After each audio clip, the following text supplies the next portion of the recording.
आ गया बेटा। कैसा था तेरे ससुराल का प्रोग्राम? कैसी रही तेरे साले की सगाई? तनुजा जी ने बेटे बहू के घर में घुसते ही सवाल दाग दिया। बेटा विनय उखड़ा हुआ वहीं मां के पास सोफे पर बैठ गया, लेकिन बहू वर्षा उतरा हुआ मुंह लेकर अपने कमरे की ओर बढ़ गई। क्या हुआ? इस महारानी का मुंह क्यों सूजा हुआ है? तनुजा जी ने तंज कसते हुए कहा। अरे माँ, बस पूछो मत। क्या खाक का प्रोग्राम था इसके मायके में?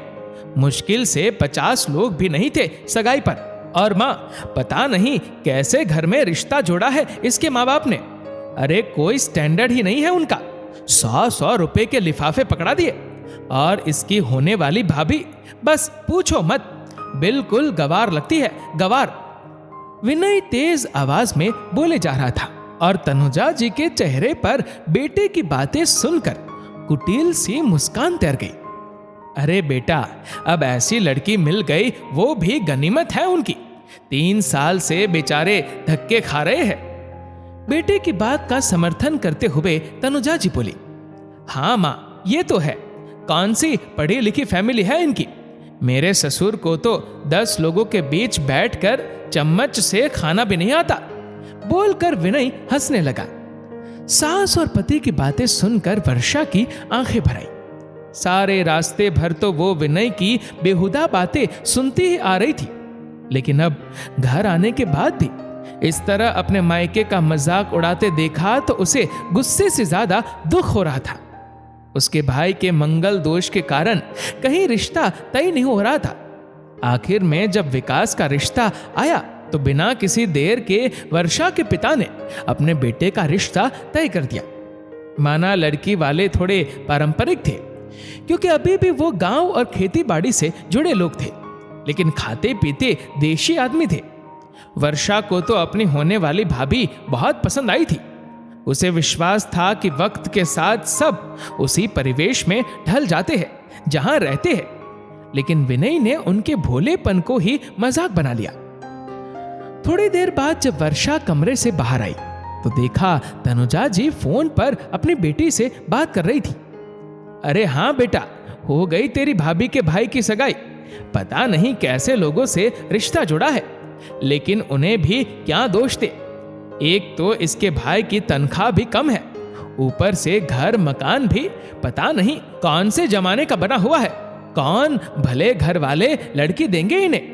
तेरी भाभी के तो कर्म अच्छे थे तो हमारे जैसा घर परिवार मिल गया। ये कहकर दोनों माँ बेटी फोन पर हंस पड़ी। वर्षा ये सब सुनकर दंग रह गई।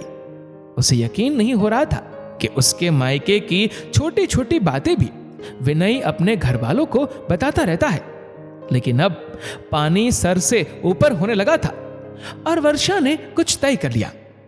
अगले दिन सुबह ही वर्षा ने अपने मायके फोन मिलाया और जोर जोर से बातें करने लगी। माँ कैसी हो, नाश्ता कर लिया? उधर से माँ बोली, हाँ बेटा कर लिया। और तूने? हाँ माँ कर तो लिया। पता है माँ, आज तो घर में कोई सब्जी भी नहीं थी, सिर्फ अचार के साथ ही रोटी खानी पड़ी। वर्षा बोली। सास ने सुना तो सन्न रह गई। फोन रखते ही वो वर्षा को बोली, बहू ये क्या बातें करती हो अपनी माँ से कि आज क्या बनाया क्या नहीं।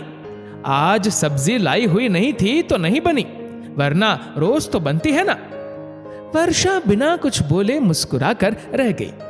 शाम को जब विनय के आने का टाइम हुआ तो वर्षा फिर फोन लेकर बैठ गई। हाँ माँ, शादी की तैयारी कैसी चल रही है? भाभी के कपड़े भाभी की पसंद से ही लेना। मेरी ननंद की शादी में तो ससुराल वालों ने मुझे कुछ पूछा ही नहीं।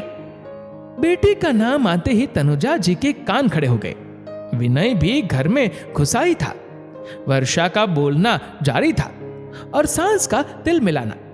बेचारी मेरी ननंद, पता है माँ, मेरे नंदोई तो कभी कभी बहुत शराब पीते हैं। एक बार तो उन्होंने मेरी ननंद को थप्पड़ भी मार दिया था। विनय ने गुस्से में वर्षा के हाथ से फोन छीन लिया। ये क्या बदतमीजी है वर्षा? अपने घर की बातें इस तरह बाहर के लोगों के आगे बोलने का क्या मतलब है? क्यों अपने ससुराल की इज्जत उछाल रही हो? क्यों विनय? जब तुम अपने ससुराल की बातें अपने घर वालों के आगे बता सकते हो, तो मैं अपने ससुराल की बात क्यों अपने घर में नहीं बता सकती? क्या ससुराल की इज्जत रखना सिर्फ बहुओं का ही दायित्व होता है? दामाद का जब मन करे अपने ससुराल की खिल्ली सबके सामने उड़ा सकता है।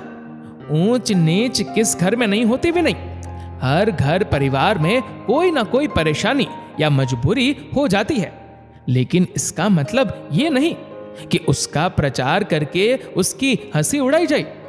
एक लड़की अपने ससुराल की हर कमी पर पर्दा डालती रहती है, यहां तक कि यदि ससुराल में किसी चीज की कमी हो तब भी उसका जिक्र अपने मायके में करने से हिचकती है। लेकिन दामाद अपने ससुराल की एक एक बात नमक मिर्च लगाकर अपने घर वालों के साथ हंसता है। क्या यही परिवार होता है? विनय ने कहा, क्या तुम अपने परिवार वालों से ऐसे चिल्लाकर बात करती हो? थोड़ा तमीज से बात किया करो हमारे घर वालों के साथ। एक तो तुम्हारे माता पिता ने लोगों के साथ किस तरह से बात करते हैं वो भी तुमको सिखाया नहीं है, और तुम हमें सिखा रही हो कि ससुराल वालों के साथ किस तरह से पेश आना चाहिए। एक तो तुम्हारे घर वाले पढ़े लिखे भी नहीं है। तुम्हारे परिवार से हमारा परिवार ज्यादा पढ़ा लिखा है। तुम्हारे परिवार में पैसों की इतनी तंगी है कि लोग लिफाफे में भी 100 रुपए ही डालते हैं, और हमारे परिवार में देखो बड़े बड़े सोने के हार लिफाफे में 5-5 हजार रुपए होते हैं, और तुम हमें बात करने की तमीज सिखा रही हो। वर्षा फिर बोली, तुम्हारा परिवार भले ही ज्यादा पढ़ा लिखा है, लेकिन आप अपने आप को ही देखो। इतने पढ़े लिखे होने के बाद भी आप अपनी पत्नी के परिवार वालों के बारे में कितना बुरा सोचते हैं। जो इंसान किसी के परिवार के बारे में बुरा सोचे वो इंसान कभी पढ़ा लिखा नहीं हो सकता। वो अनपढ़ होने के बराबर है। 5-5 हजार रुपए के लिफाफे कोई मायने नहीं रखते। मायने रखती है तो वो है इंसान की सोच। अगर आपकी सोच बड़ी है तो लिफाफे के 100 रुपए भी 5,000 रुपए लगेंगे।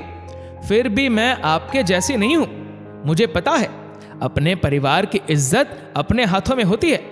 जिस तरह ये मेरा परिवार है वो भी तुम्हारा परिवार है। परिवार वालों को एक दूसरे का सहयोग करना चाहिए। मजाक बनाने के लिए तो ये सारी दुनिया पड़ी है। मैं दिल से अपने ससुराल को अपना परिवार मानती हूँ, तुम्हारी तरह बाहर वाले नहीं मानती। ध्यान से देखो, फोन बंद है। विनय सब कुछ समझ रहा था। उसकी गर्दन शर्म से झुक गई थी। तनुजा जी भी निशब्द थी। विनय ने फोन पर नजर डाली, वो तो बंद पड़ा था। विनय निशब्द सर झुकाए खड़ा था। शायद उसे एहसास हो गया था कि जिस तरह वो अपने ससुराल वालों का मजाक उड़ाता रहता है, वर्षा भी चाहे तो वही काम कर सकती है, लेकिन वो ऐसा नहीं करती। सॉरी वर्षा, मैं भूल गया था कि अब तुम्हारा परिवार भी मेरा अपना परिवार है। तुम तो आते ही इस घर की बन गई, लेकिन मैं तुम्हारे परिवार का हिस्सा नहीं बन पाया। तनुजा जी को भी अपनी गलती का एहसास हो गया था कि जब अपने परिवार की बातें बाहर जाती है तो कैसा महसूस होता है। किसी का मजाक उड़ाना आसान है, लेकिन खुद का मजाक बने तो कितना बुरा लगता है। दोस्तों, इस वीडियो को आप किस तरह से देखते हैं नीचे कमेंट करके जरूर बताएगा।